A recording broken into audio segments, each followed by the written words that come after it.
Hello and welcome to Suxxesso in a Nutshell, our series of short videos highlighting the extensive functionalities and outstanding usability of our SAP test automation product, Suxxesso Tool Suite. In this video, we will take a closer look at the messages which appear in the SAP Statusbar and see how we can integrate them and use them in our test cases. As you can see, we have already started an SAP session and we have also started Suxxesso Test Pilot. Those who have seen our other videos know that Test Pilot is the main component of our product for the establishment and modification of test cases. In order to start our test case, I will put Test Pilot in recording mode. And for this demonstration, we will use transaction FB08. As you can see, Test Pilot is recording all the steps that we are taking in SAP. This transaction is for the reversal of documents, and for that, of course, we will need a number for the document which will be reversed. We also need to provide the company code, the fiscal year, and the reversal reason. And by clicking on the Save button, we execute the transaction. And we get this message from SAP which tells us that the transaction has run correctly and we have a reversal document with this number.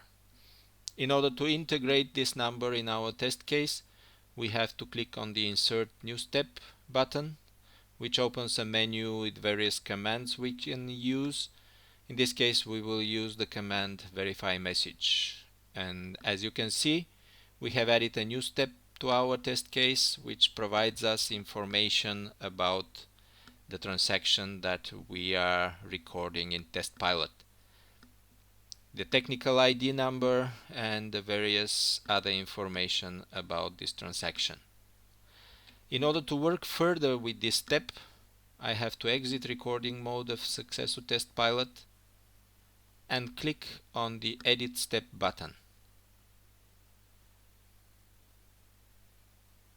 Looking at this step, we see first of all that we are using the technical ID number as the main verification method, main verification tool. Of course, we can use also the message text for verification, either in combination with the technical ID number or as a standalone method, but using the message text creates a couple of problems. The first problem is that if we create this test case in an SAP graphical user interface in one language and then we want to run it in another place where the graphical user interface is in another language, we will get, of course, an error message. The other potential problem is that when we are reversing different documents, we will get here different numbers. So this is a dynamic parameter which changes. Of course, it is possible to use the message text for verification purposes in Test Pilot, but this will require some additional steps, and it is much easier, much simpler and cleaner method just to use the technical ID number. Speaking about parameters, for further automation purposes, when we are providing different document numbers for reversal and we are getting different reversal document numbers, we have to put this parameter in a variable mode. We do that by clicking on Add, choosing the parameter which we want to put in variable mode. In this case, this is parameter 1, the reversal document number. Clicking on this button, we tell Test Pilot to read this value as a variable. Of course, we have to assign a name for this variable.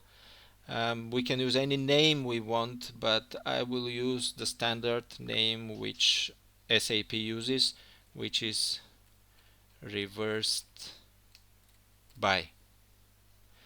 And by clicking on the apply button, we have modified this step in our test case. Of course, we have the technical ID number, but we have also told Test Pilot to save the document reversal numbers as a variable for each iteration of this test.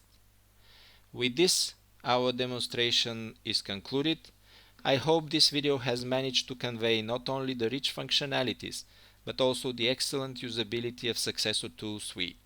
Thank you for your time and attention, and please check regularly for other videos in this series.